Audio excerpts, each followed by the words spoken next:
One ogre let his human slaves work from home on the mines, and it really messed it up for all the other ogres. You're like digging straight to the floor.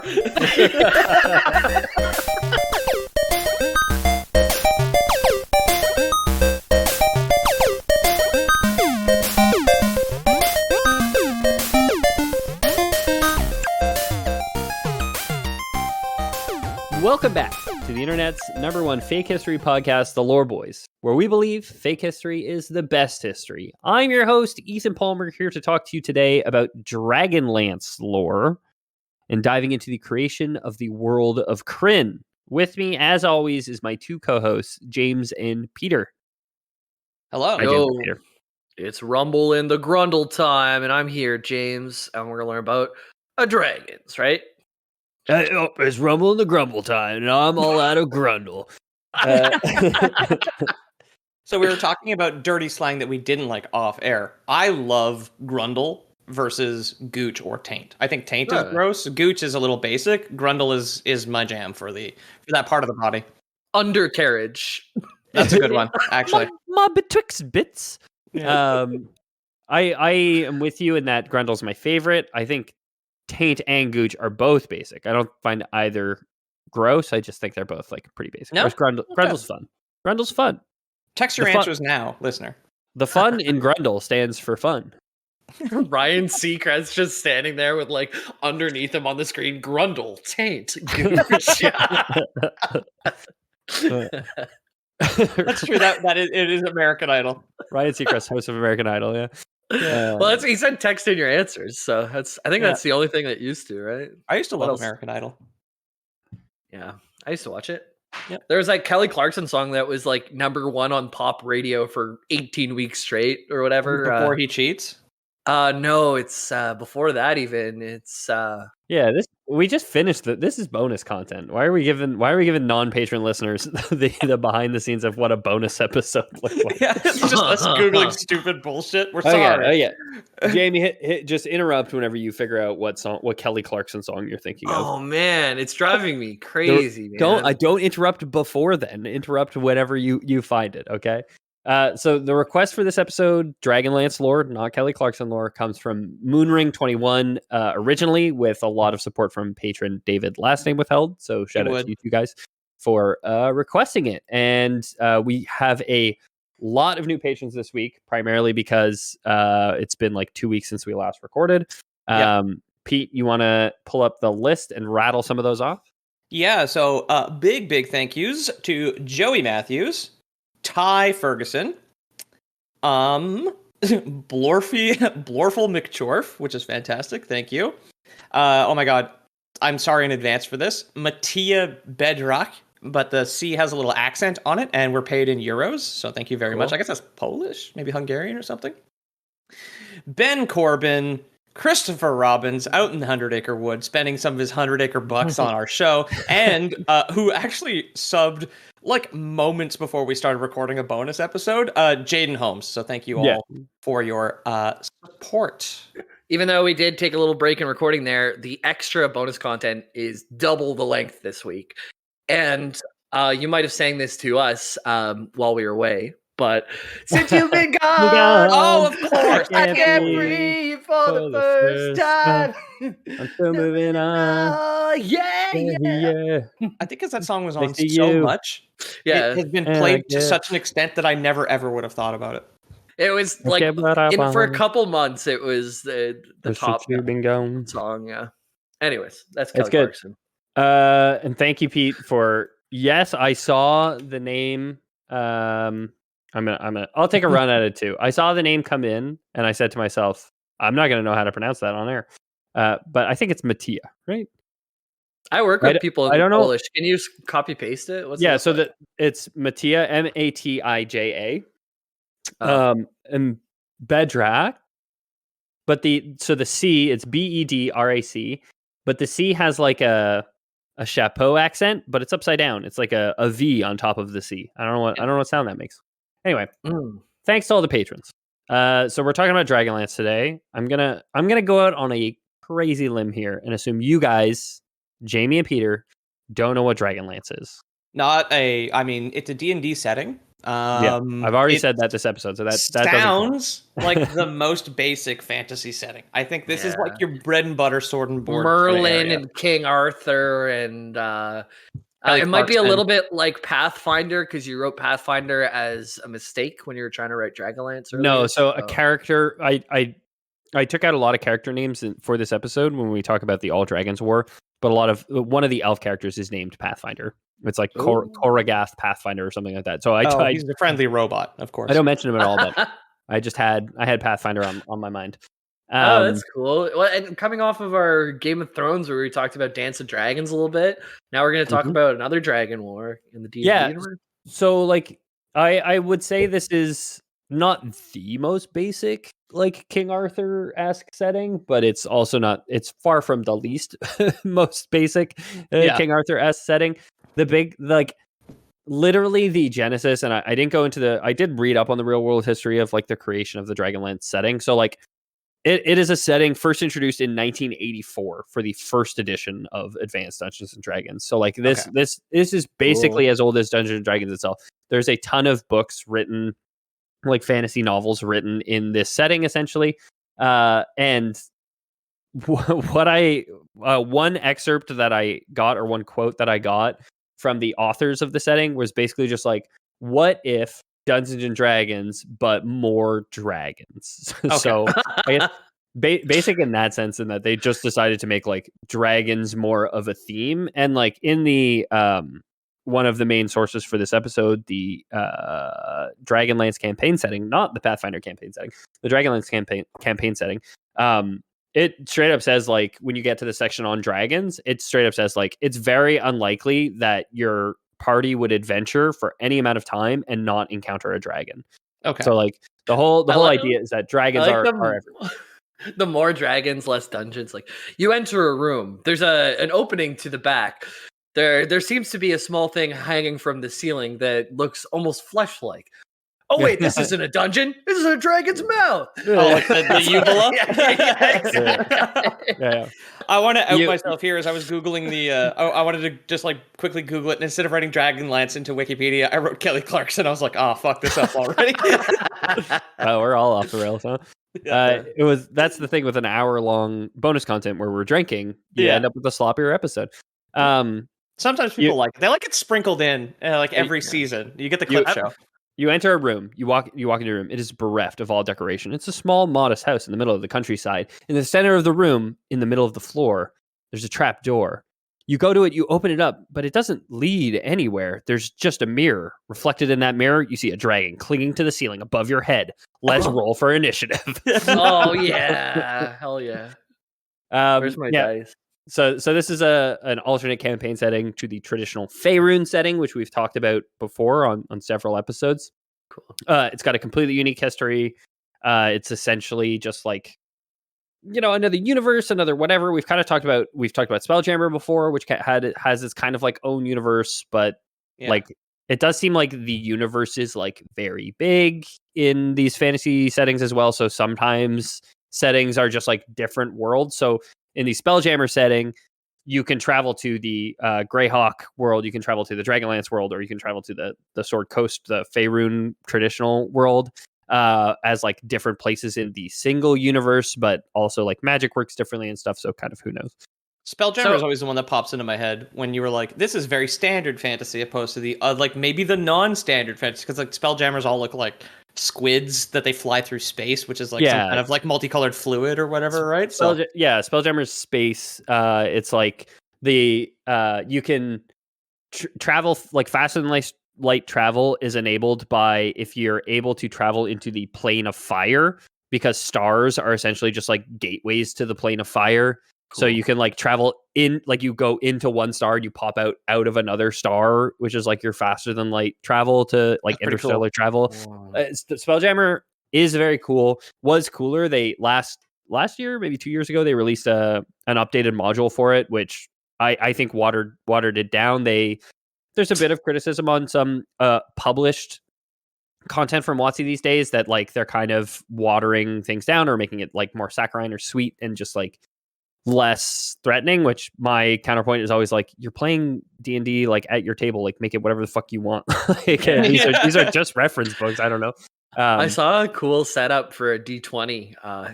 It was basically one of those old bingo machines where you have all the balls in the rolling cage. Oh, that's awesome. And it just has 1 through 20. That's And you just beautiful. every time does that. Yeah. Bunch of elderly ladies with their stamps on their character sheets. Yeah. Yeah. That is fantastic. Okay, so we're going to talk today about two ages, the Age of Starbirth and the Age of Dreams, which are the two like beginning ages to the Dragonlance world, essentially. So Cool. the Age of Starbirth, our first age is our story really is going to start with a nebulous god known only as the High God. So take a hit at home, I guess. Yeah. Dab. Yeah, dude, I hang out with the High God, and we get some Starburst, and we just hang out in the back of his car, and we just tell stories, man. Talk about Richard berries and Feynman. cream, berries and cream. I'm a little boy who likes berries and cream. That's an old commercial that I forgot, but Ethan showed. Is that Starburst? It might be Skittles. I think it's Starburst, but it might be Skittles. So yeah, we're in the Age of Starbirth, not the Age of Starburst. And it's in this age when the High God, representing the forces of law, order, and creation, steps into this unformed realm, unformed universe, unformed galaxy, solar system, whatever we want to call it, from somewhere known only as Beyond. No bed, no bath, just Beyond. It was Starburst, by the way, to interrupt there. It was since big on Starburst. And also the autofill on Google is Berries and Cream Lad, which I guess is the canonical name for that. If anyone doesn't know what song I just was singing and thought maybe Ethan was having an embolism, look up Berries and Cream Lad, and you'll see the commercial that I'm referencing. He's a nightmare. It used to be weird, man. Yeah. That was peak weird commercial era, like the early 2000s. Like like it's the PlayStation 3 back. commercials with like the baby doll and all like the black fluid filling the white room, sort of like the Tool music video era of trying to play Skittles. It's kind of coming back for mobile games these days. They'll be like, "What? You cheated on me?" And it's like, "Yeah, my new boyfriend has 3,000 power, and he's like, So we're kind of slipping back, but who knows? Time is a flat circle. Okay, so we have the High God steps from somewhere else and creates the quote unquote universe. I think canonically, what makes the most sense is for us to say he steps from another place in the universe, the Spelljammer universe, where you can travel to these different solar systems. So he comes from another solar system, finds like an unformed area, somehow is able to create a solar system, whoever this High God is. And we're not going to learn much about the High God. Like he's a very nebulous figure. In Dragonlance, like he does not give. So in D&D, if you're like a cleric or a paladin, your divine power comes from a god. And for like rules as written, especially early editions of Dungeons and Dragons, like if you're a paladin, you have to be lawful good. If you're not lawful good, then you're going to piss off the only gods that give paladins power, and you're going to lose your ability to cast spells, because if your god doesn't like what you're doing, they're not going to let you cast spells. The High God does not give anybody those kind of powers. Nobody has that kind of connection to the High God. It's very much like a figure. It's kind of like the father of the gods in a lot of ways, and he is out of the picture, I guess you could say. Okay, so makes sense for father figures. Got it. Yeah. The High God was not alone in this place. So from the very void, which was used to create the universe, there came another chaos. This is Pete rolls his eyes and almost says, "Of course," because this is a trope at this point, I think. Yeah, I'm sorry, my eyeballs almost fell out of my skull there. I didn't mean to react like that. It's just a reflex. I'm trying. It's a bad habit. I'm sorry. Exactly. So while the High God represents order, chaos represents chaos. Of course. Chaos it's like berries and cream. They can't be mixed, right? The berries versus the cream. Yeah. Because berries is chaos. It's like you have this like random bush with sprouts and produces these berries, which are like tasty out of nothing, and then cream is just homogenizing everything, right? That's what I thought too. Yeah. Like cream in a world of cream, it would be perfectly white. Nothing would be moving. Yeah, Everything would just be perfectly still. But then the berries fell slow motion, like from splashes of color on like red on green or black on green or blue on green. It's ridiculous. Yeah. Cream, the great homogenizer. Well, that's why when your bottle says homo milk, it's just because it's trying to reduce all life down to one singular. Yeah, exactly. Yeah, the universe is perfect at 3.25%. So, they say that like 99% of the universe is actually dark matter, but it's actually 98% because 2% milk is the rest. Right. We talked about this, I think, on the bonus content about how like it's been like an hour and a half. Of course. The root of the word galaxy is milk or something. So anyway, subscribe to our Patreon if you want to hear that whole tangent. Yeah, exactly. Okay, so we've got Chaos and we've got the High God. The High God representing order. Chaos is seeking only a cycle of destruction to return all things to the void. They seem to be not upset with the creation of like new life or new things, but eventually wants all things to return to the void. So the High God steps in and creates a dang universe. To quote Douglas Adams, in the beginning, the universe was created. This had made many people very angry and has been widely regarded as a bad move. Having created the universe... We should do Hitchhiker's Guide at some point, because we've talked about it a lot recently for some reason. It's been on my mind. I've read all 5 books. I mean, they're fantastic. That kind of humor just like clicks with me. Yeah. Having created the universe, the High God reaches back to the beyond, wherever he came from, finds 3 others who had put in a transfer order to his fancy new franchise universe. They are Paladin, Gillian, and Takesis. Okay. They come with their own retinues, so they come with their own like entourages. So these 3 say like, "Hey, we want to come to your new universe. We also have these other gods who are with us who want to come to your new universe. We brought our own baskets for your berries, basically." Yeah, exactly. And they essentially established 3 distinct pantheons. Paladin and his companions became the gods of light.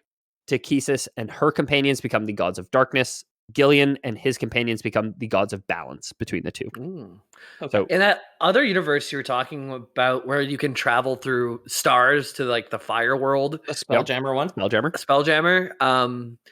For the darkness, like the Queen of Darkness or whatever, would a black hole work the same way, where you could go to the darkness plane? I don't know how black holes work in Spelljammer. I assume there is a canonical answer to that question, but I don't know it. It's not a Spelljammer episode, but we did do a Spelljammer episode. Maybe I've answered that question before. Just given your penchant, Jamie, for asking the same question on 2 different episodes. I mean, it's been like 4 years at this point. You're going to Google it. The first result is going to be our episode. You're like, I did tell myself this in the past, actually. Exactly. So of Gillian's cohort, he's the god of balance, neutrality, grayness, I guess. Of Gillian's cohort, there's Rayorks, who at a direct order from the High God shapes the world of Krynn and its first inhabitants. Its first inhabitants are dragons. One guess, dragons. Yeah, chromatic dragons specifically. So we've talked. Those are the powerful ones. So they're chromatic and metallic are equally powerful.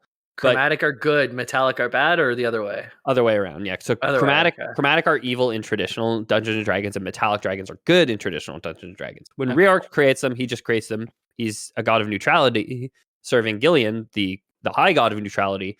He creates them as pretty neutral. They're supposed to interface with both Paladin, the god of good, and Takesis, the god of evil. That said, we're talking about Dragonlance. I was saying they wanted to introduce more dragons. Dragons are literally like created in the same breath as the world that the game takes place in, right? So he creates the dragons under the guidance of Paladin and Takesis. And once he's done creating the world, the other gods, excluding Chaos, make it habitable. So all the gods, kind of like Tolkien and the creation of Middle Earth, where all the gods kind of play a part and they all just kind of like get to run around and frolic and like create different things and kind of go crazy. The same thing happens here. That D&D movie is out in 20 days, I realized. The one that I worked on like a year and a half ago. So March last year, I feel like we're working on it. Yeah. Completely fucking forgot, yeah. I don't know if you know this offhand, but like in the D&D Dragonlance universe, how intelligent is a dragon versus like a regular old person? Are they monsters or are they like... So usually they're Yeah. In regular D&D, they're supremely intelligent. And it's not necessarily that they're inherently more intelligent than people, but it's more that they live for tens of thousands of years. So like if you meet an ancient dragon, they've been alive for 10,000 years. They know a lot of shit, Yeah. They're not very different, especially like mechanics wise or like theming wise in Dragonlance. So they are intelligent beings. They are cunning. They are we'll get into the differences between the chromatic and metallic dragons in a little bit, but they're more or less the same as traditional Dungeons and Dragons. Cool. So the High God sees that the world was made. His the people that he invited to his pool party are having fun in the pool, and he's like, "Cool, I'm gonna leave." He exits. He goes either back to the Beyond, to some other place, we don't know. He leaves his divine plans for all of creation in a book called the Tobril, which he entrusts to Gillian, the god of balance and neutrality. And it's like, hey, my take on that is he probably wants things to remain balanced and pretty neutral and not sway too far towards order nor towards chaos. And it's like, hey, here's here's the way to lock up whenever you're done. Tobril backwards is Learbot, which sounds like reading robot in French. So just something.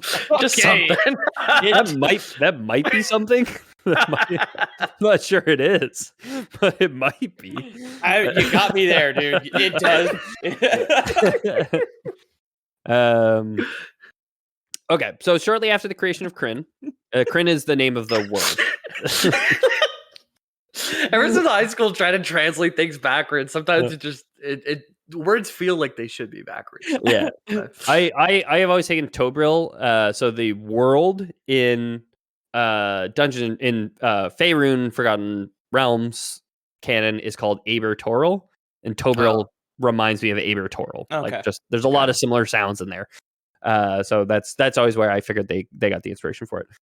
Cool. So shortly after the creation of Kryn, which is the world in this universe that most of the campaigns will take place, while the gods are still working on shaping the land and making it habitable for future mortal races, Takhisis decides to call up all the chromatic dragons.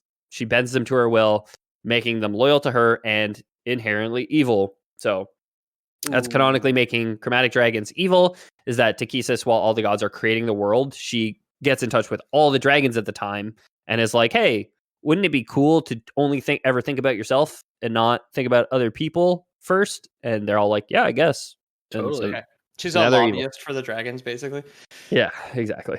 A grief-stricken paladin, still paying child support, but with no visitation, asks Reorx to use his divine power of creation to craft monuments to his lost children. So he's like, the wife, goddamn Karen took the kid, Karen took the kids. And, could you just make me like dolls that look like my children? Reorx agrees. Reorx calls the police and Paladin is arrested. He's like, I normally wouldn't, but sounds like a really interesting hobby. So you need to use real skin. They had real skin. Reorx agrees. Man. He crafts 5 monuments of the dragons from gold, silver, copper, bronze, and brass. Ah, I see. Okay. You can probably see where this is going. I just collected every dragon in Spyro today, and they were all emerald, so I don't know where that one fell in, but emerald would be a gemstone, so there's no emerald dragon as far as I know. That'd be green, I guess, green, right? So evil, yeah. Closest one. There's a rhinestone cowboy. It's a rhinestone cowboy and a gemstone dragon. Yeah, the rhinestone cowboys are all lawful good. So Paladin, presumably snickering, gives life to the statues, creates the good-aligned counterparts to chromatic dragons, known as the metallic dragons. Right. Are they all fire-breathed? No. Or do they breathe liquid metal? No, so fire breath is red dragons and gold dragons. So they're essentially the metallic ones are counterparts to the chromatic. Okay. So gold is counterpart to red, which is fire breathing. Mm-hmm. Silver is counterpart to blue, which is lightning. Right. Yeah, exactly. Ethan, I knew that we were kind of like behind this week because of life stuff, and you covered for me the previous week. So I tried to write an episode to cover for you. You and wrote it a was Dragonlance episode? That's so I started Crazy. Elden Ring Dragons, but there wasn't enough to finish an episode. And Oh. all the ones that started, the dragons were the first people, and they had lightning breath. And then the ones we meet later have mixed powers and stuff. But Well, lightning breath, that just sounds like Dark Souls dragons. Oh no, wait, Dark Souls dragons were weak to lightning. Yeah, it peeled away their stone scales. yeah. So the metallic dragons are basically like 1-to-1 like comparisons. And again, it's in this mythos, it's Reorc's created a metallic dragon to match each chromatic dragon, right? So it makes the most sense.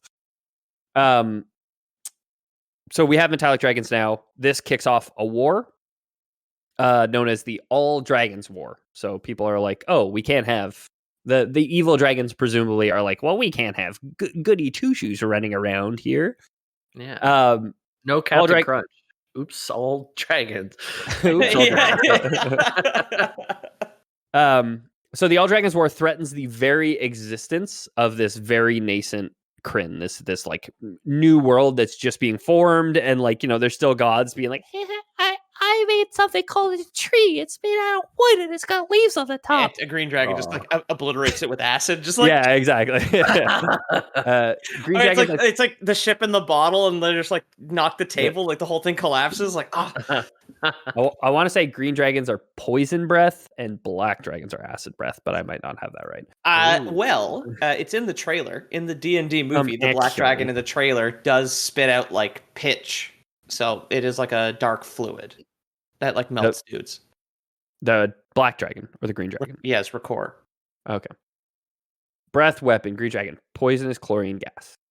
Green dragons, chlorine gas. Yeah. Wait a second. I didn't realize green dragons were pulling up for the fucking Kaiser. Green dragons are banned. Okay, are you guys saying like acid weapons wouldn't be banned by the Geneva Convention? It's just a very specific. All dragons would be banned by the Geneva Convention. We can fair enough. Okay. Yeah.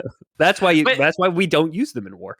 Of course, they're the nukes, I guess, right? Like it's like whoever controls the drag. In Game of Thrones, whoever controls the dragons controls the world. I don't know. Yeah, in D&D, they're much less controllable. Like they're supremely intelligent, and it honestly depends on the type of dragon. But we'll get into it. Like each color of dragon is typically different, like different personality. Where silver dragons and blue dragons are the ones most willing to cooperate with people, and kind of because that blue dragons specifically are seen as like cunning and manipulative because they're evil. And they're willing to work with people, usually means they're willing to like deceive to like kind of achieve their ends. Red dragons are like supremely arrogant. Red dragons don't even tolerate other dragons very well. Like like a red dragon will not tolerate other chromatic dragons and just be like, no, white dragons are lesser, you know, like get there are white dragons. Are there like white dragons with red eyes or albinos and they can't go out in the sun? No, there's white dragons with blue eyes. And they're the most powerful card in Yu-Gi-Oh! Blue eyes, white dragon. Yeah. White dragons do have ice breath. Yeah. Do have ice breath. So they don't have some other horrible weapon from the 19th century. Exactly. Yeah, no, they spew lead paint. Yeah. The white dragons have the police system to oppress their opponents. Police breath. Yeah. So in Dragonlance, I think the bronze and brass dragons end up becoming more neutral aligned.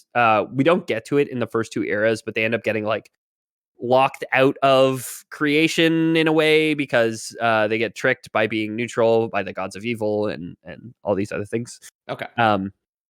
But we've got the All Dragons War happening right now. It's threatening basically the world, right?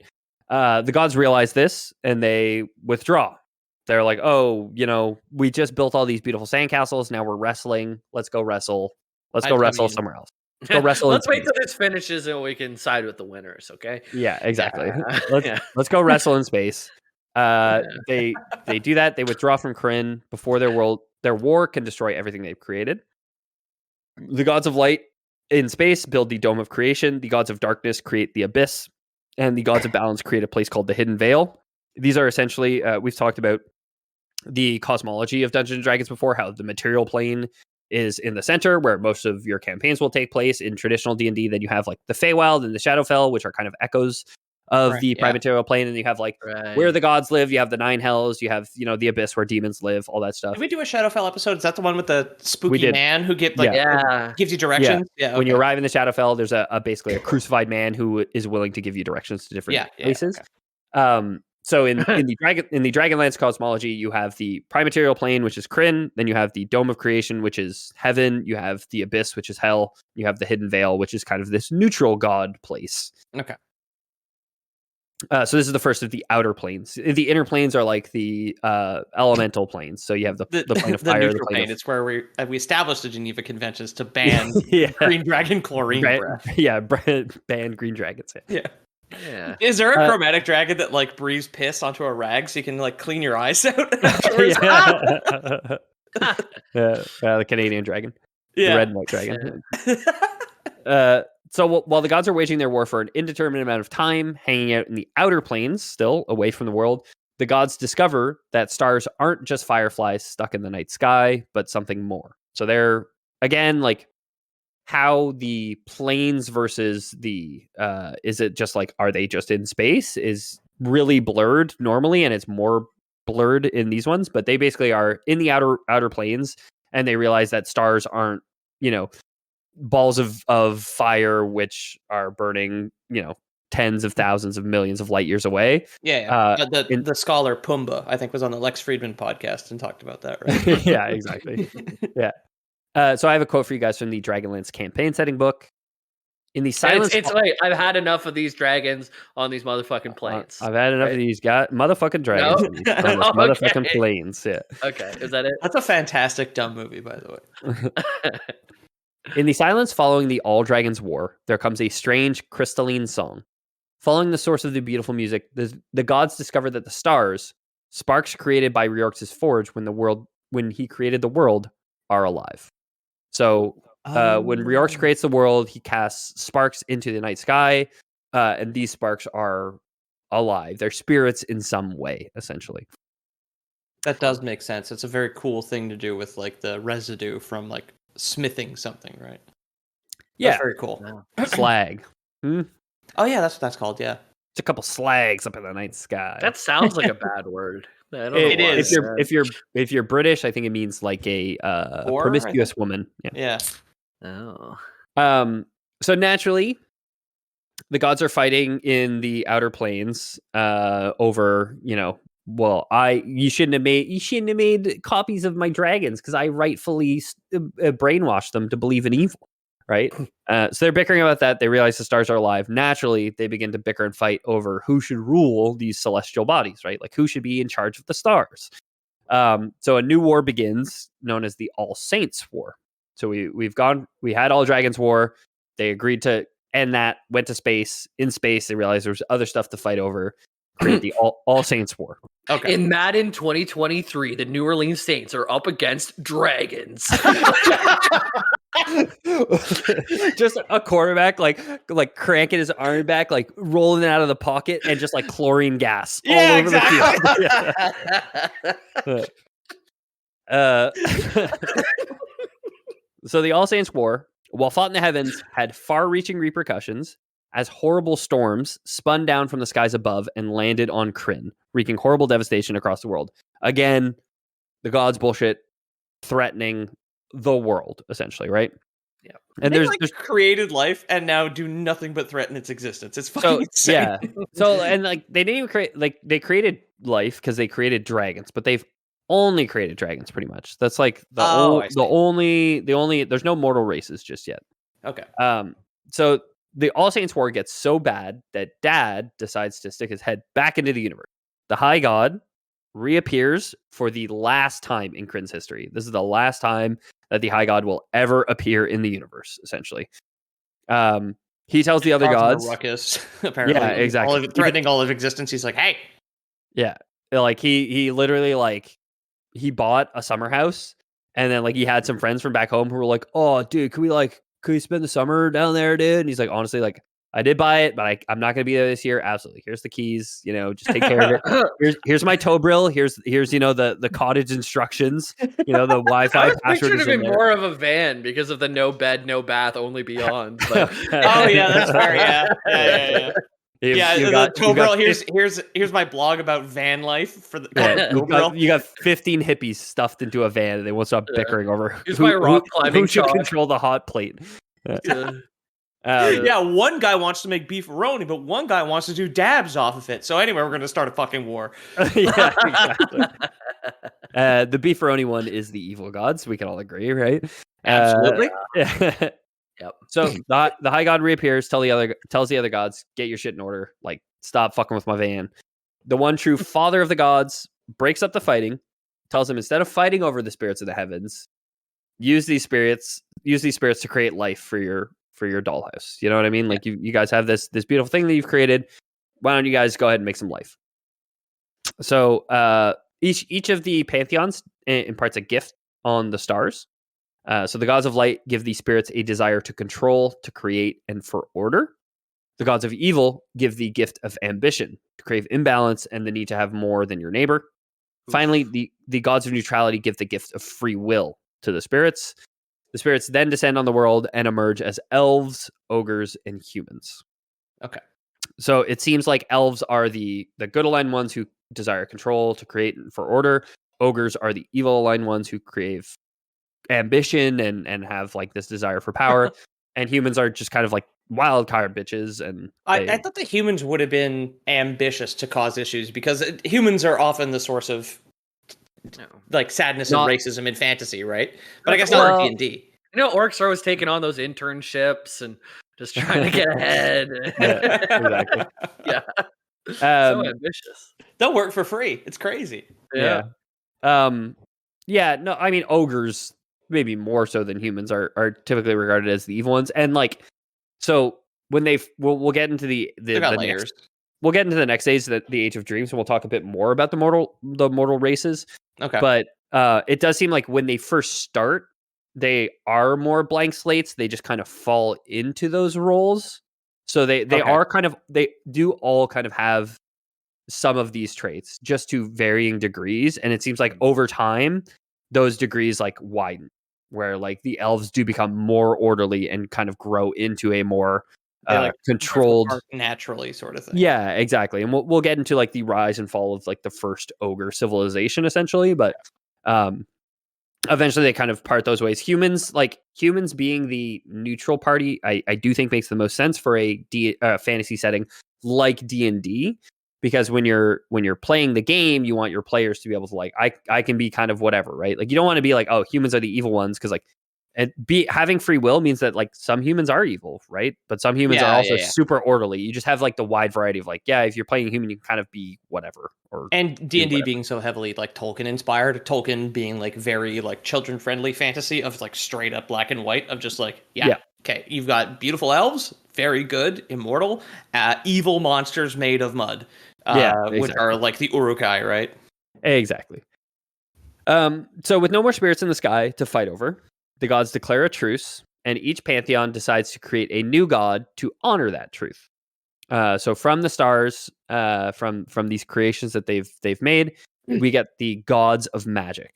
We get the good Solinari, the evil Nuitari, and the neutral, Lunatari. So Solinari, good sun; Nuitari, bad night; neutral Lunatari, which would be the moon. So like light at night, right? Yeah. Okay. You can see it during the day sometimes, which I think we mentioned last week as well. Yeah, possibly. It's true. We can mention it every week. It's still true. Yeah. And we also get the trickster. Yeah. We get the trickster god ET's Atari, or Atari's ET. My next sentence references the trickster god. Just to make sure that you went right there. There we go. So Reorx, tricked by the ET, the god of lies, decides that around this time he needs to do something. Reorx, is the god of smithing, the one who created the world, right? He's tricked by the god of lies. He decides that around this time all his Reese's Pieces, right? What? That's from ET. What the Oh, fuck? okay. You got a Reese's on hand? What is going on tonight? Oh yeah, I got one on. I always got one on hand. Jamie's always chromed up. Jamie really took his chlorine gas today. He's really jazzed up for this episode. Yeah. I hope you guys are gonna joke about vegetable thins later because I got those too. Oh, dude, You that got was the those next on thing I answer. wanted to fucking mention. Yeah.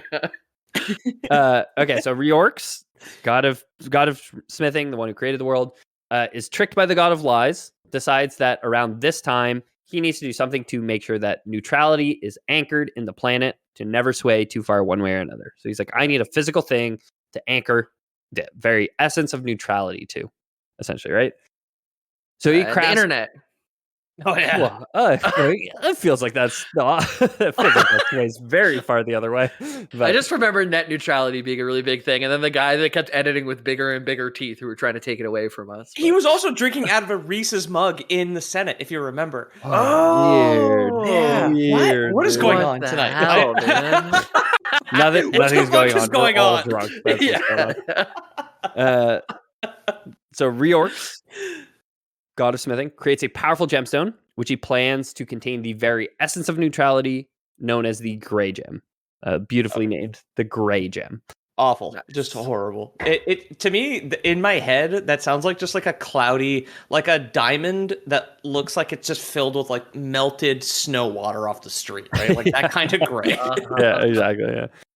Yeah. So to create a powerful magical artifact like the Gray Gem, it's all the ingredients one would expect. Banana and egg, I think, is it? No. Yes, no, it is. That's the it's two ingredients for banana pancakes, according to thekitchen.com with no E. Yeah. Again, subscribe to our Patreon, listen to our bonus content if you want to know what the fuck we're talking about. No, it's all the ingredients one would expect. Sugar, spice, chemical X, and of course, a pinch of chaos. Okay. Oh. And by chaos, I mean capital C, the all-powerful embodiment of entropy, which will at some point consume all of creation, right? So just a pinch, just a little pinch of that. I was just playing Hades, and you get to meet the god of chaos. There's always a god of chaos. You get to meet that one too. And you like take on. It's like, oh, well, you take double damage for 3 rooms, but then do double damage or something like that. You always make deals. Oh, nice. And then Nyx, the girl, she's like the Lord of Night or the Mistress of Night or something. Goddess of Night. Yeah. Yeah, she's mommy. She's trying to get with the chaos. Or the Chaos is her dad, or something. They're all related. I forget. Yeah, they're it's pretty. The Greek gods are all very much like cousins, or sometimes just like a seashell full of foam, or whatever the fuck. Like, It's all incestuous. There's literally 2 families. There's the gods and the titans, and they fuck a lot. Yeah. Okay, so Reorx is creating the Grey Gem. He needs a pinch of chaos to do it. So he wants to grab like to make it neutral. He's like, I've got all these bits of order. I'm going to grab a pinch of chaos to make it perfectly neutral, right? Mm-hmm. Little whoopsie in the tuning means instead of grabbing just a portion of chaos, Reorx somehow manages to entrap the entirety of the old god in the Grey Gem. I wouldn't trust like weighing chaos personally. If you were like, you're like, that's probably fine. Yeah. Yeah. Someone had left the salt shaker half unscrewed on chaos. Yeah. Yeah, exactly. Yeah. So panicked, Reorx decides to give the gem to Lunatari, the neutral god of magic. With the world in place, our jewels safely stored with a god of magic, the neutral god of magic. The Age of Starbirth ends and the Age of Dreams begins. But more on that after the break. The Age of Dreams sees the first races finding their places in the world. The ogres, first to awaken, claim the mountains. The elves, Natch, withdraw to the forests. While the humans are left with the plains, where they, quote, grow as savage as the elements they are exposed to. First planeswalkers confirmed. I like how the ogres claim the mountains, just like, hey, we got the prime real estate on the mountains, and then it's just like no agriculture, terrible weather, with like snow caps forever. Like, fuck. I had that exact thought when I read this. Like, why would you claim the mountains first? Like, why? I don't know, dude. But Ethan, every time we've started a Minecraft world, we usually end up on mountains. We usually find mountains and set up track. So I want to build. I want to be as high as possible. It's true. I want to look down on people. Yep. Ogres, presumably the ones to paint humans as savage, enslave large groups of humans to build their mighty nation of cold stone. So this is the first civilization, is the ogre civilization. They were they were the first to awaken from the stars, and they are the first ones to kind of carve out their own like niche of civilization. The elves, eventually, as they kind of grew, would watch warily from their forests and begin to build defenses to repel an eventual ogre invasion, should they ever need to, right? Okay. Foreshadowing, which are just fences, but that's how orcs refer to them, are defenses. It's defenses, isn't it? Do you know what their architecture is based on? Because I think like a mountain civilization of ogres could be based on like a really cool human civilization that isn't just like, oh yeah, it's D&D's version of the pyramids or some shit. I mean, I there's so this is like the Age of Dreams. This is so this point in history. So the in regular D&D, it's AD is the like year naming convention. After or DR, excuse me, which is Dale Reckoning. Is the standard like year. In Dragonlance, it's PC. So this is 8,000 years plus PC, which is pre-cataclysm, which is going to be like a prehistory event, which kind of shapes the future of Kryn. So like what this civilization looked like, big air quotes, is very much up to the imagination of like, when you're making a game, if you want to have like some time travel stuff where they end up back here or they find some ruins of this 8,000-year-old ruins of this or plus, you can kind of make it look whatever you would want to look like. I didn't know if there's some canonical stuff, like, because I know like there's like different civilizations, like we default very much to like the stuff that the West thinks is cool, like being the pyramids or Stonehenge or like castles and shit. But there's like some very wacky buildings in Asia from like 15,000 years ago, right? So I think very much think of the like Gerudo Valley from Ocarina of Time, which is like those nice little like stacked houses built into the side of a mountain is what I picture when I think of this ogre civilization. There's a canyon in North America that was built by like some very early natives that's like that. Grand. Yeah. Not that one. Yeah, man. Just a bunch of Native Americans with shovels made the Grand Canyon. Holy wow, man. Hey, takes time. Takes time, but you can get there. They were here first. So Reorx, God of Neutrality, seeing the sorry state of humans squatting in the plains without two sticks to rub together, decides to pay them a visit and walks among them. So some humans are grabbed by the ogres, are enslaved to become, to serve the ogres in creating their civilization. Other humans seem to remain on the plains. Reorx, this god of smithing and creation, visits the humans. Can we do a half drink for ancient aliens here? Not like a full one, because it's kind of... Do we do ancient aliens? Is that a drink? That was a new one. Ancient robots. We added ancient aliens a few weeks ago because it came up so often. I think. Yeah, there you go. And Ronald Reagan, who is Ronald Reagan went to the Byzantines and gave them agriculture, right? Yeah. Someone in our servers posting mail being sent to Ronald Reagan. I'm like, even if you work for the post office, I don't think you should be posting. It seems like a crime. So Reorx visits the humans. He gathers to him every one of them who's filled with the spirit of creation, and he brings them to the north, and he imparts to them the knowledge of his crafts. So he basically takes like a bunch of them and says like, hey, I can teach you a few things. You don't have to be enslaved to ogres. You can come with me and I'll teach you how to make a hammer, teach you how to make a rock with a pointy rock on a stick, Yeah. Right. Teach you how to make a rock. Like, all right. This goes pretty well. This goes pretty well for a few thousand years until about 3,700 years later. The humans who had followed Reorx into the north were getting a little too up their own ass. They're getting a little haughty and a little self-assured for the god of neutrality of all things, right? Oh yeah, well that would make sense. They're quick to learn. They're creating all these cool things and these cool devices and stuff. And the god of neutrality is like, whoa, slow it down there, partner. We don't want anything that could impact the outcome of anything. So wanting to humble them a bit, Reorx curses them twofold. They would forever be short kings, and they would all have ADD. Okay. In practical terms, they were made shorter, and they were cursed to always want to tinker and create, but to never be satisfied with their creations. This is the Oh. canonical birth of gnomes in the Dragonlance setting. So he's like, it's interesting. essentially these humans who are just like two up their own asses. He basically said, I'm going to curse you so that anything you create, you'll never be satisfied with, and creates this kind of ambition, sort of. Because if you got satisfied on what you've created, then you wouldn't be ambitious anymore, I guess. But Yeah. Yeah. You're not wrong. Yeah, and again, as like he is not the neutral god. That's Gilnean, but he is like one of that retinue. So he kind of dabbles in all things. Like he's like this is the group that gave free will, right, as their one gift. Right. So they're kind of just like, yeah, kind of do whatever you want. Doesn't really matter. As long as in the end it ends up neutral. Doesn't matter.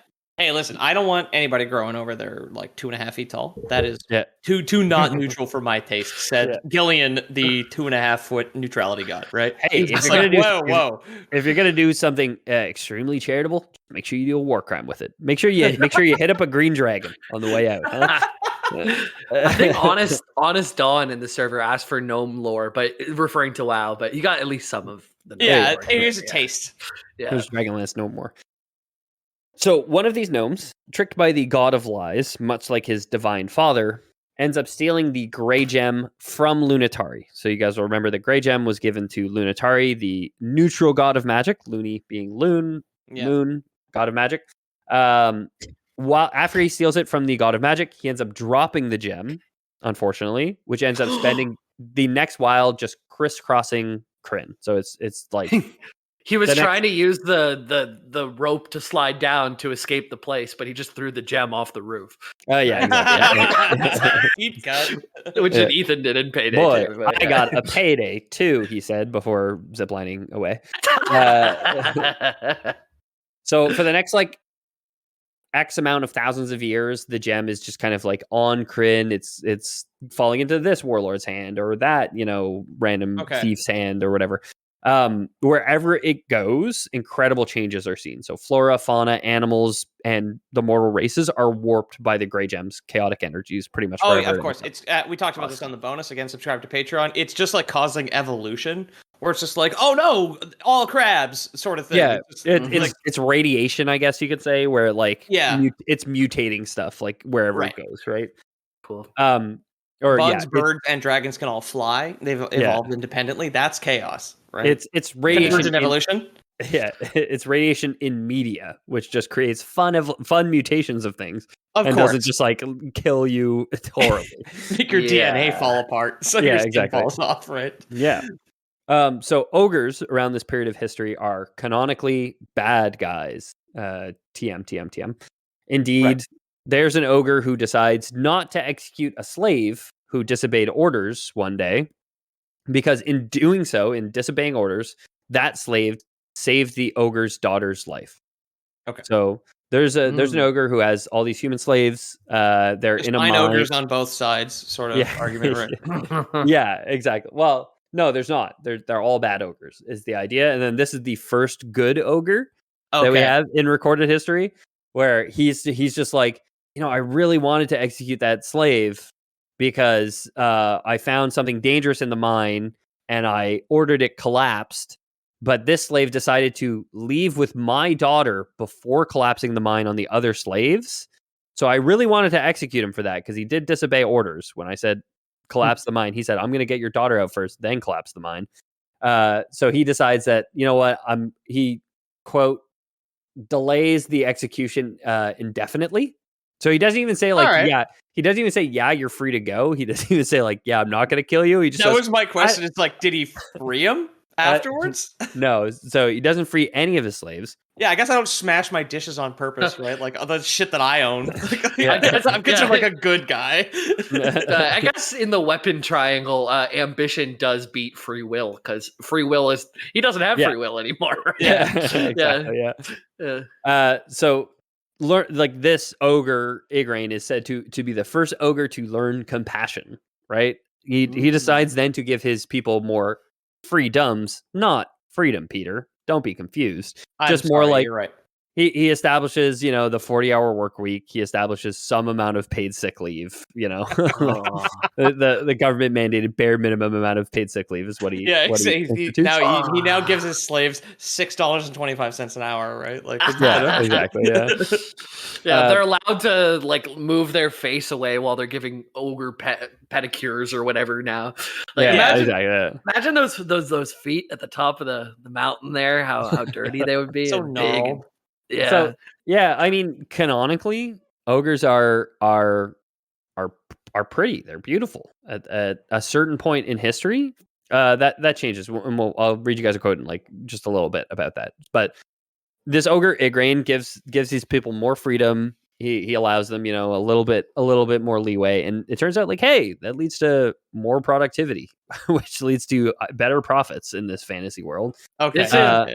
37.5 hour week, actually. Yeah, right. Exactly. Yeah, real capitalism thing. Yeah, employers only want you happier because you'll be more productive.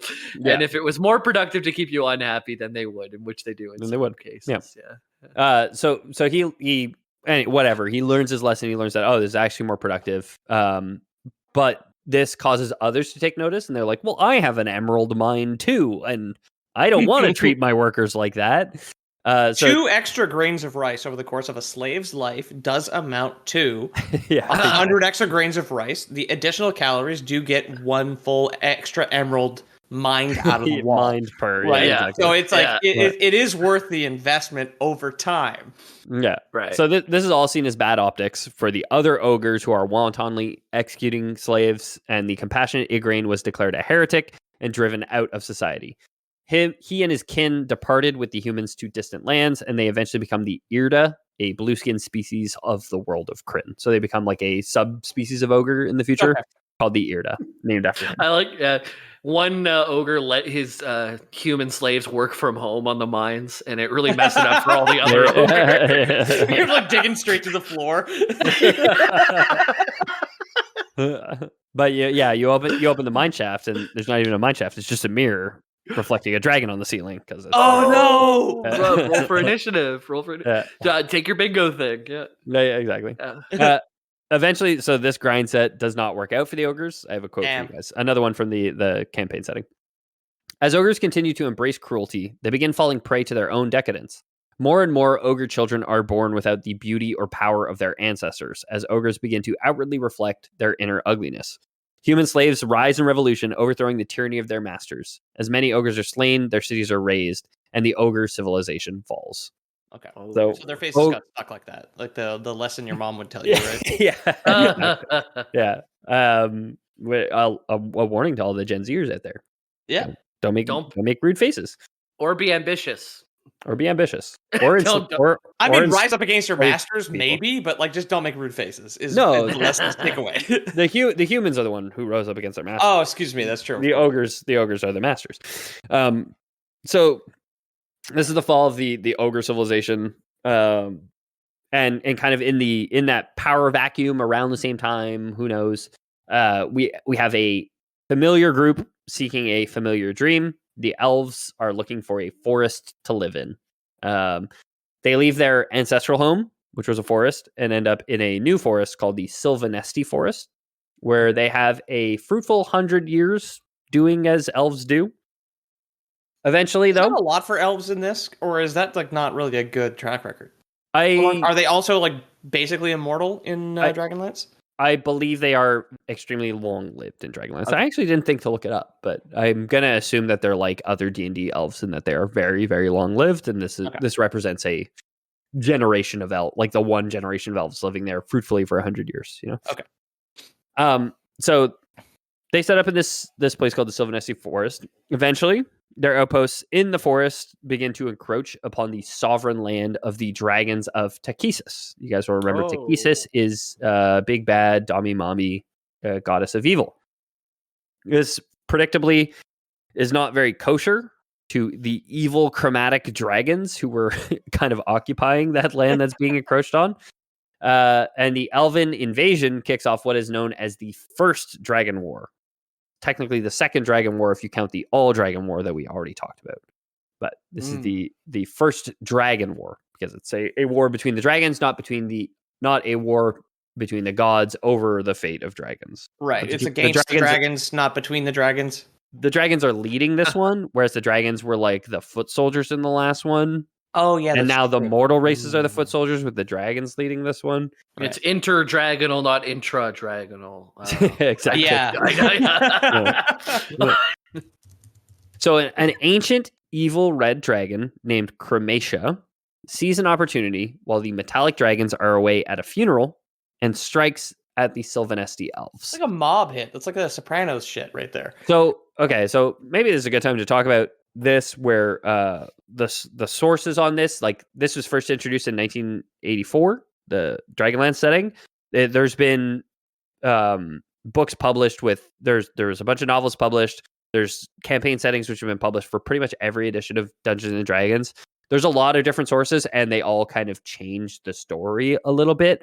Okay. One telling of this exact event was that actually the evil red dragon Crematia first sends out a hit and essentially assassinates 3 metallic dragons, which kicks this all off. Interesting. Okay, Jamie, do you have a relevant prop at hand for this for some reason? 1984. That was the year Panama by Van Halen came out.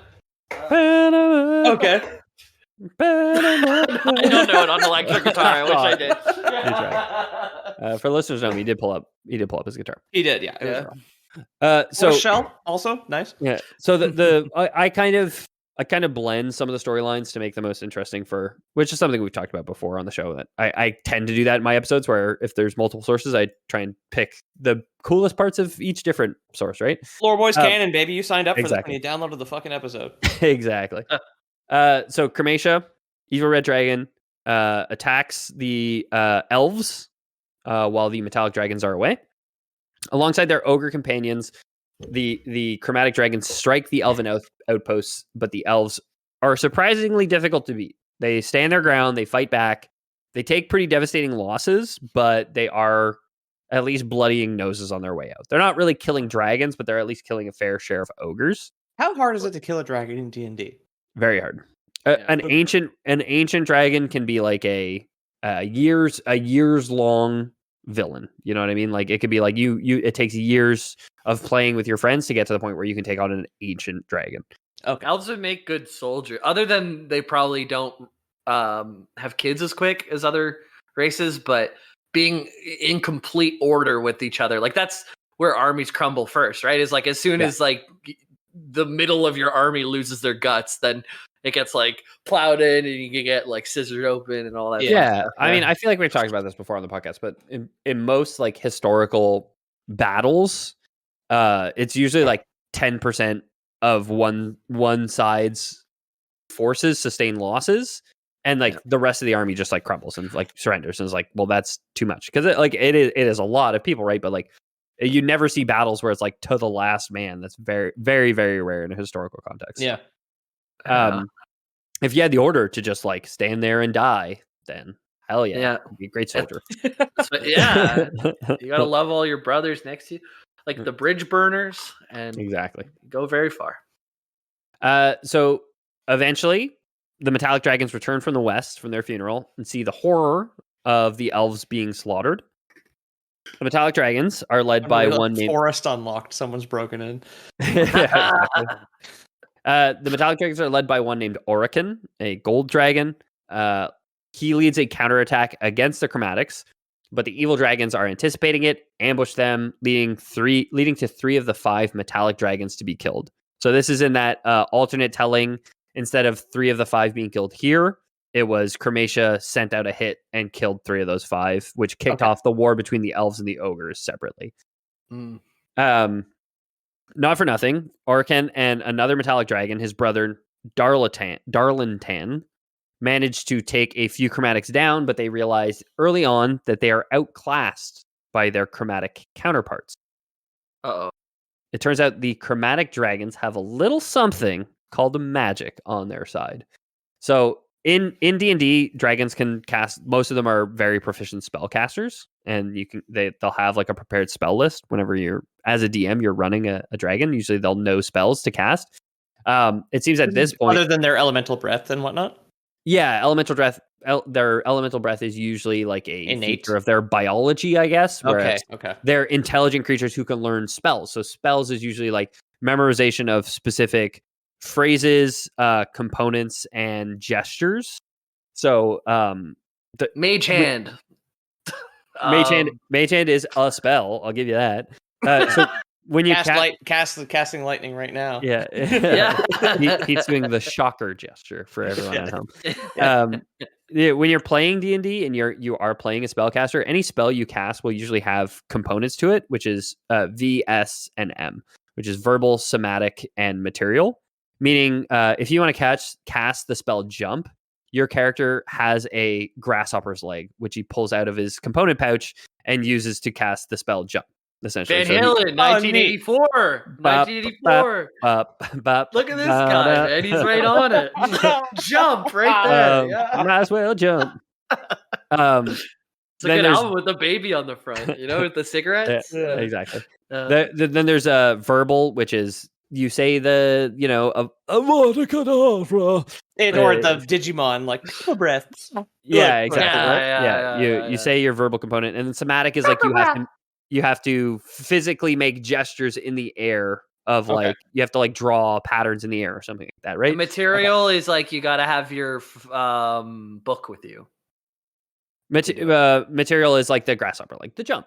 You said it already. Okay, I was too focused. You got very excited about Van Halen. Yeah, exactly. Yeah. So dragons, they have their spell breath, but then they're also, as they're intelligent creatures that have lived for a long time, they can also memorize these spells. A lot of like being a wizard in Dungeons and Dragons is just anybody can study and become a wizard. You don't have to be special if you just put in the hours and like sorcerer is magic innate biologically, and then like wizard is magic by nerd, right? If I was a wizard, I'd call myself Top Jimmy. If I was a wizard, Top Jimmy.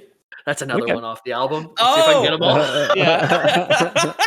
I've never heard that song. My first ever concert was Van Halen with you, and I've never heard the song Top Jimmy.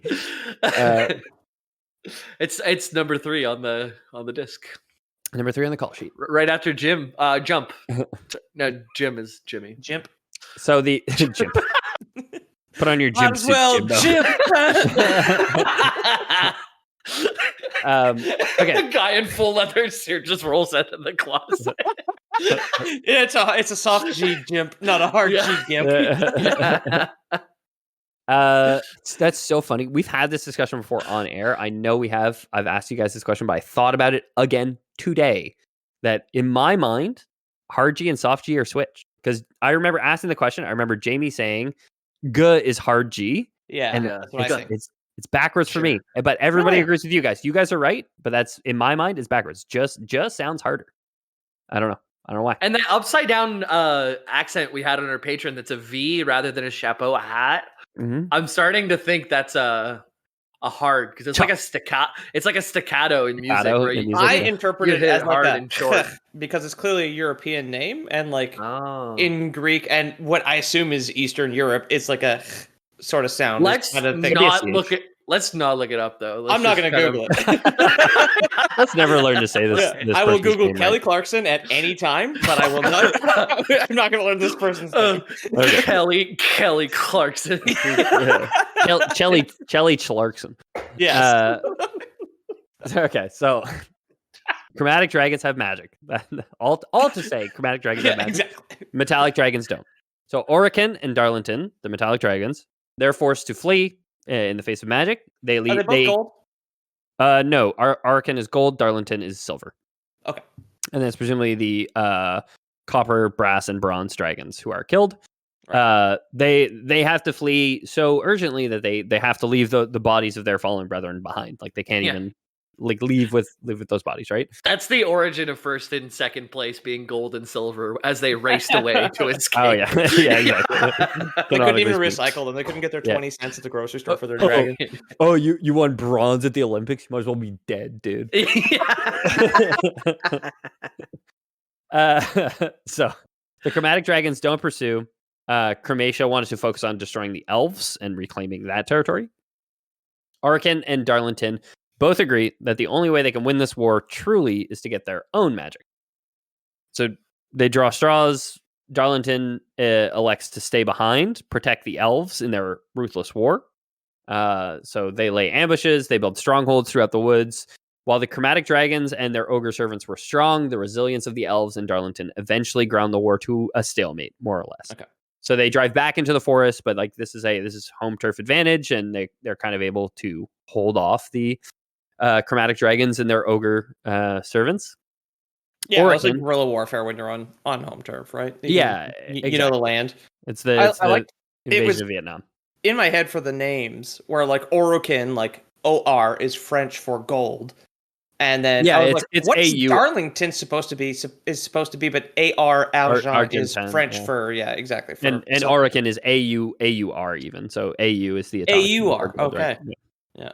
It's clearly like derived from, and like the backronym or the back lore, is that this is where the words for gold and silver come from, right? Yeah. It's from this gold dragon and this silver dragon.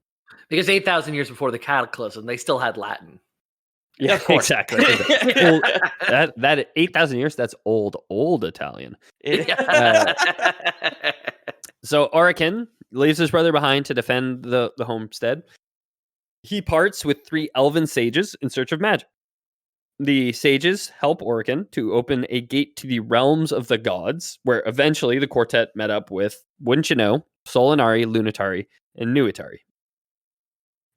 So I couldn't find any mention of the gods of magic actually giving the metallic dragons magic.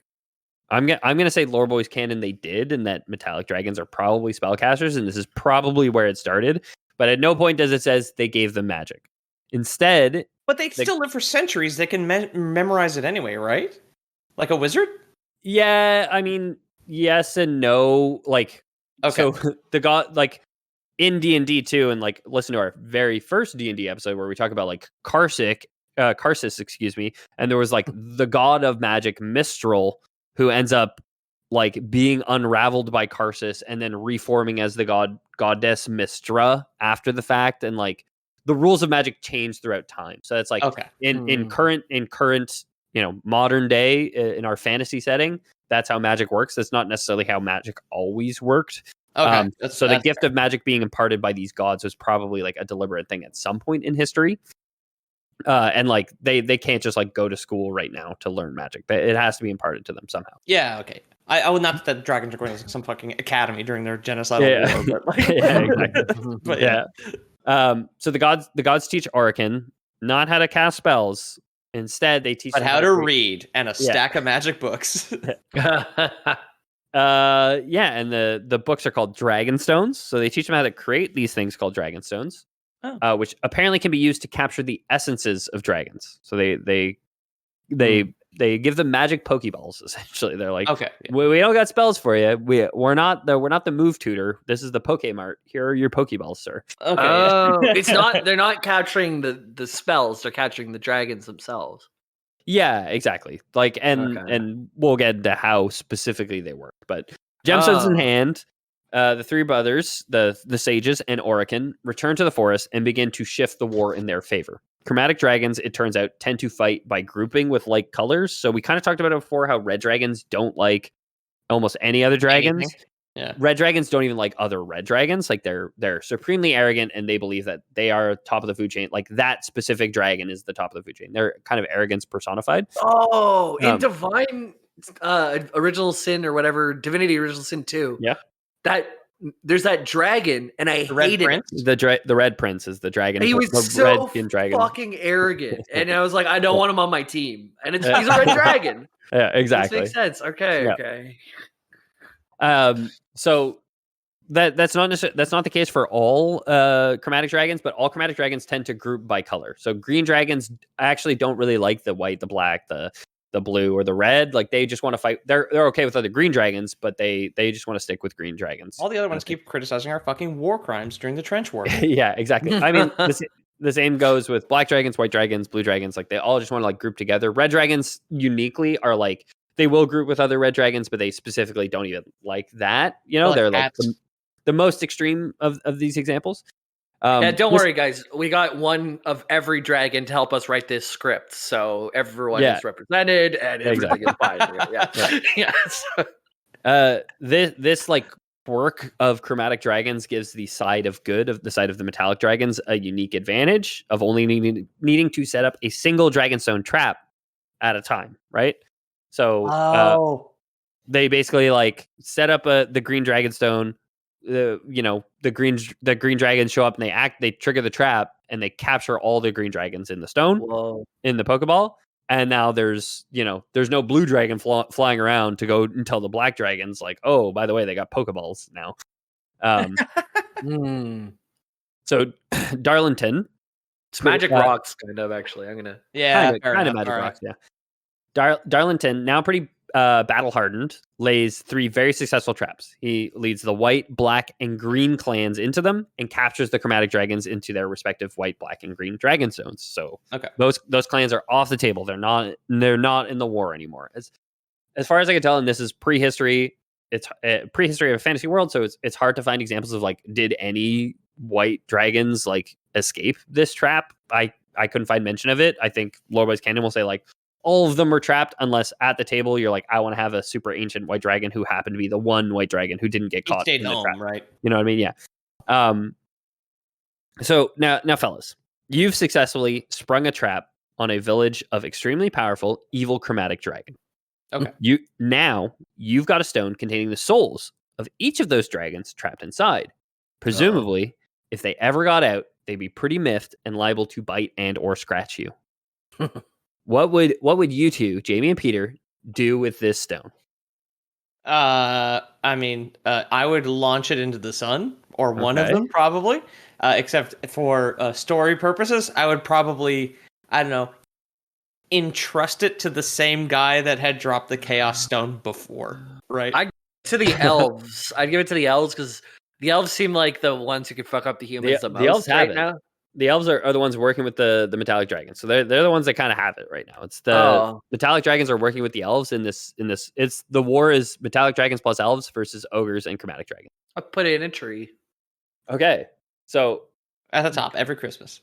Peter, our heroes decide, the sides of good decide that the best thing to do with the stones is to take them north into the mountains and drop them into a bottomless pit. All right. I mean, as good as anything, right? Just throw them in a hole. I don't stop that worrying is the about black hole that you had asked about earlier, Jamie. Like, how do they work? It's like trash, basically. The black. I mean, that's good. Yeah. I burn the garbage. We get that nice smell, and everything's gone. You know. Yeah. I didn't finish my research into the Dragonlance world. I'm gonna guess at some point in the future, they're gonna be they're gonna turn up, right? People are gonna be like digging and gonna be like, hey, what's this weird red, white, green, black, and blue stones? That's all these evil gems. Yeah, it's a bottomless pit. The only way to get to it is to fall faster than the stones, and then somehow turn around and get out. Yeah, I suppose like researchers could eventually, with their technology, overtake the stones and find out what is actually there, right? Yeah. I think they're bottomless in the Carlsbad cavern sense, where it's advertised as such, but just nobody's ever made a rope long enough to get to the bottom, you know? Yeah, exactly. Or the penny hitting the bottom is like so far it's too quiet to hear, so there's no proof, right? Exactly. I have no idea why a vision of the Spy Kids falling down a very deep pit.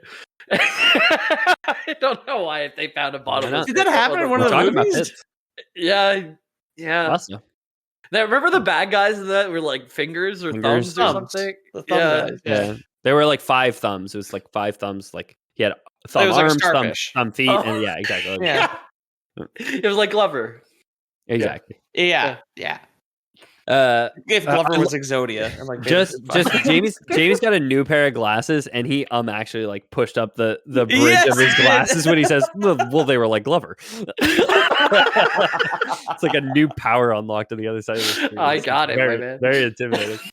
Okay, so the elves go to the north. They essentially bury the stones. Let's say. Yeah. Well, while this is happening, the Blue Dragon clan, possibly the strongest clan, was preparing for their attack. Now, blue dragons we talked about earlier, they're known to be clever. They work with mortal races, so they work very closely with the ogres. And like, while there was no blue dragons at the other Dragonstone events, there was probably ogres there, and the ogres have probably been talking. And the blue dragons, I'm going to say, Lore Boys Canon, are the only ones who are like, "Hey, did anything fucked up happen when all the other dragons at the last attacks just disappeared and we like couldn't find their bodies or anything?" Like one of the ogres is like, "Oh yeah, they got stones that suck you guys into them," and like the blue dragons are the first dragons that are like, "Oh, okay, let's do something about that," right? That's good Lore Wars canon. so being the type of dragon most willing to work with mortal races, the blue dragons gather together a group of ogres, send them to steal the blue dragon stone ahead of their attack. Okay. So and they succeed. They grab the blue dragon stone and then they attack. So Orican and his brother Darlington knows that they still have 2 fronts to fight on. So they captured the green, black, and white dragon clans, but the blue is coming, and there is still the red out there. The single red, ancient red dragon, Kermatia. Right. Red dragons, like I've said a few times now, luckily hate the mortal races, probably the most arrogant of the chromatic dragons, so weren't about to send some lackeys to capture the red dragonstone. Orican decides he would take the fight to Kermatia himself, and the red general and him kind of square off. Darlington stays behind to fight the blue dragon. So we have Silver. Need to, hit them with it like a Pokeball, or is it just like it being clear. Around, just like sucks them in? Not clear. Whatever you want the Lore Boys canon of like activating this could be. Maybe it is like some, again, the gods of magic never explicitly gave Orican magic. I'm going to say Lore Boys canon, they did give him magic, and it's some magic command word that activates these stones. Okay. Or like it is casting a spell with these stones in the vicinity that sucks the dragons. Right. I think they just cartoon diamond with a hatch on top, and it just like he gives the incantation, it's like boink opens and then sucks everybody in with a bunch of wind. I was thinking like the mosquito catcher kind of thing, where it's like you leave it out on the porch and they're drawn to the light and then they're inside. Oh, the bug zapper lamp. Yeah, I'm picturing a cardboard box made out of diamond propped up on a stick with a string leading from it. Also made of diamonds. Yeah, exactly. Yeah, easy. Yeah. So Darlington calls upon the elves to retrieve the blue dragonstone, which was stolen, knowing like he's not going to be able to beat the blue dragons without it. There's 5 blue dragons. There's 1 of him, 1 silver dragon. Darlington makes his stand against this host of blue dragons while the elves make for the blue dragonstone. Ultimately, the elves win over the ogres. They retrieve the blue dragonstone. They manage to get it back to Darlington. When they return, the silver dragon was locked in battle with 3 blue dragons, having already managed to slay 2 of the 5. Oh, shit. But he was mortally wounded in the fight, so he's not going to survive this. He's using Mage Hand. Yeah, no, Mage Hand's not in combat. It's not in combat. You actually again, motherfucker. What is it? You can actually you can't use Mage He actually himself. You can use it in combat. It just doesn't do anything. If you use it in combat, it's not used for damage. You can't rip off anyone's nuts. No. I don't play D&D, but I follow the subreddits, so I see a thing or two. Mage Hand can it's like a spectral floating hand appears in a space within 30 feet of you, and you can as a bonus action on your turn, you can command it to move 30 feet per round to interact with stuff, but it can only pick up an object. Yeah, it can only pick up an object weighing like 5 pounds. 5 pounds or 10 pounds essentially. So like it can't do very much. You can't tickle the grundle. I mean, you don't need more than 5 pounds. Pick up a grundle. You don't need more than 5 pounds of force to tickle a grundle. Well, I got my grundle tickled like a punching bag, I guess. So. Oh yeah, you like a rough grundle tickle. Speed bag. Yeah. Okay, so Darlington, mortally wounded in the fight.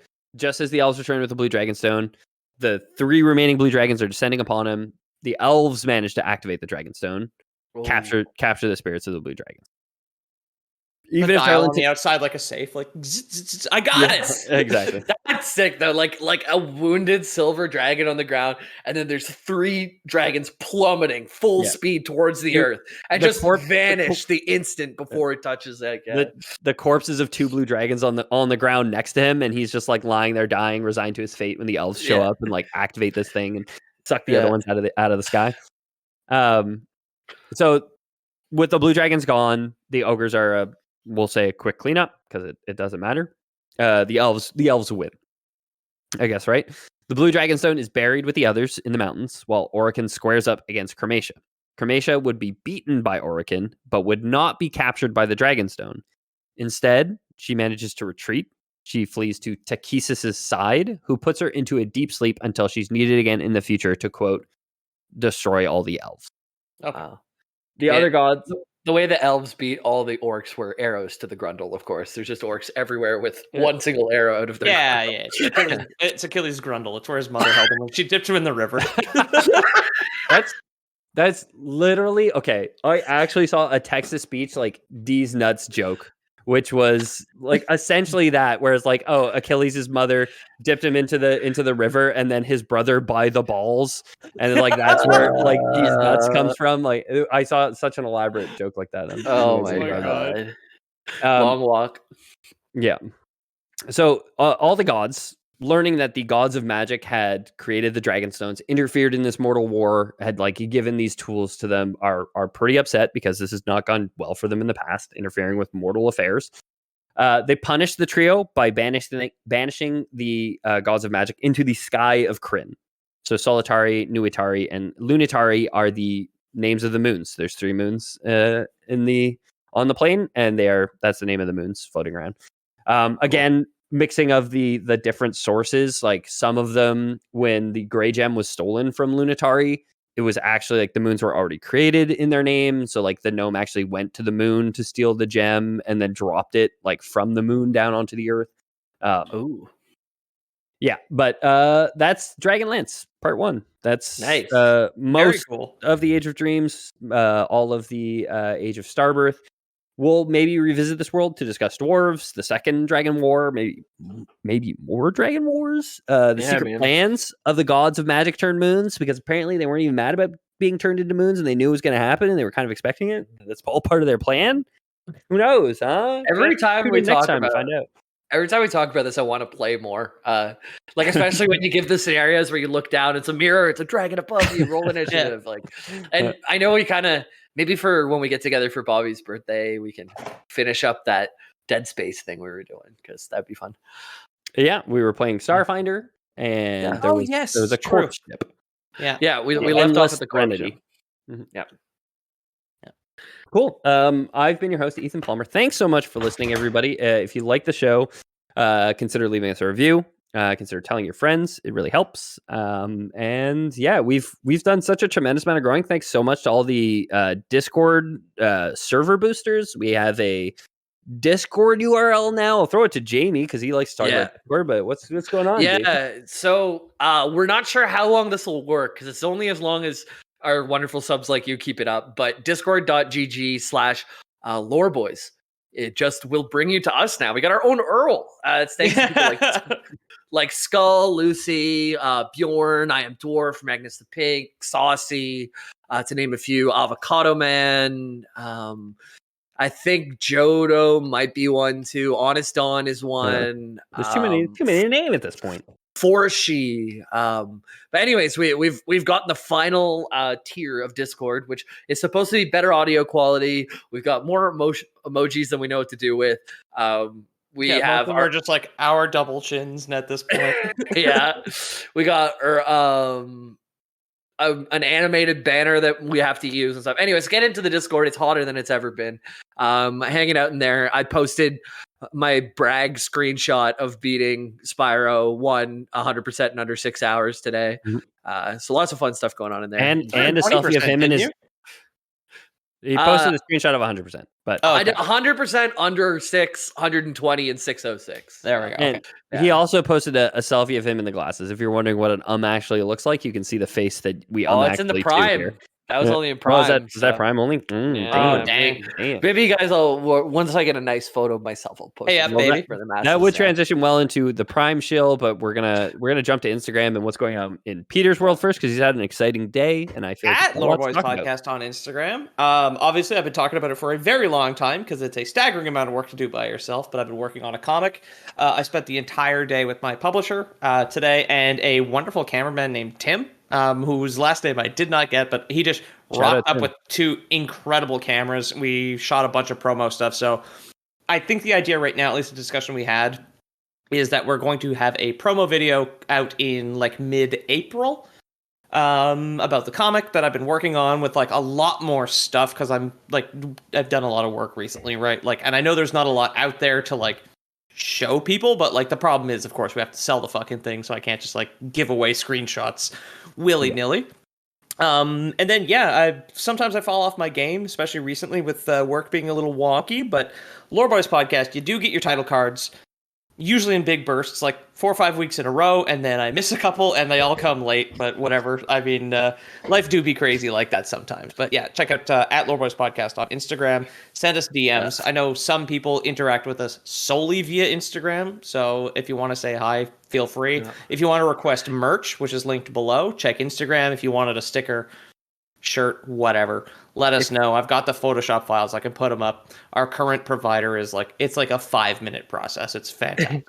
If you're like Mad Max, you might find that Lore Boys podcast likes a reel here or there. Usually those are the ones that I'm sending to Pete. So if you see Lore Boys podcast like this, it's because we laugh at it usually. Yes, exactly. Eric with a K, patron, does send some pretty dank memes. So if you want to send us something, send us something ridiculous, feel free.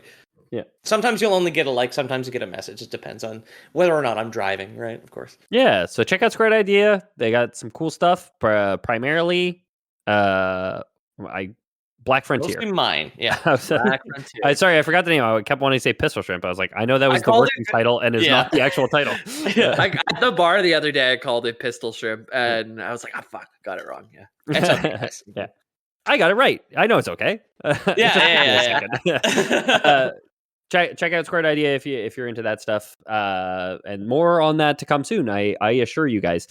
Thanks everyone for listening to the show. Thanks everyone for supporting the show with your reviews and your talking to your friends and everything like that. We've done some awesome growth in the last little while, and it's all thanks to you guys. The show is possible because of you guys, and all thanks to you guys, and only worthwhile because of you guys. So really, really, really from the bottom of our hearts, thanks so much. If you guys want 1 million downloads is coming up real soon, which is insane. Exactly. Right. We've only been saying it for a year, but it's coming up real soon. It's a big number. If you guys want to support the show financially, we do have a Patreon, patreon.com/theloreboys, where you can get access to, I don't know, like we did an hour of bonus content this week where you will hear how we got this drunk because we did it over the course of that bonus content before this episode. Boys.com for selloutvacations.com. Wait, there's 55 entries. There's a ton of bonus content on there. We do loser titles and some other fun games and stuff on there. So check it out if you guys are interested. Loreboys.com or Patreon.com. This week we got a whole hour from everything from like games we were playing to like personal anecdotes and lots of fun stuff. A car crash I saw. An 18-mile long wire around the Hasidic community in New York City. Explanation on evolution and how it's not just who dies, it's also how things live and talking about others. Get in there, guys. Explanation. One of the loser titles is Jim. No, I explained the look for that. Yeah. I mean, four of my loser titles are from the bonus content this week, which is more than the regular episode. I'm seeing. Yeah, I don't think we said Scooter update on the show. Yeah, and if you know, I want to say if you guys don't support Patreon, you guys don't trust Big Patreon, you guys can always just send us money directly via Lore Boys Prime, of course. We're opening up a Magic Nerd School, of course. I mean, it's been in the works for a long time, but Jamie with his 4 eyes now feels like he's probably capable of being a professor. Honestly, I already have started carving rocks to capture both of you, but anyway. Okay, well, look forward to you meeting my counter charm. My wand handling is unparalleled on this plane of existence. So, and 5.5 inches is completely average for a wand length. Thank you. Yeah. I can only be killed with a strike to the grundle. So good luck. He's got armor-plated grundle. He walks like a crab everywhere, but he's so armored up down there. So enrollment is open. So crunch at us. Send your owls our way, and we'll get them, and we'll enroll you guys for our Magic by Nerd School. Yes, sir. I think that would constitute a Lore Boys. Lore Boys.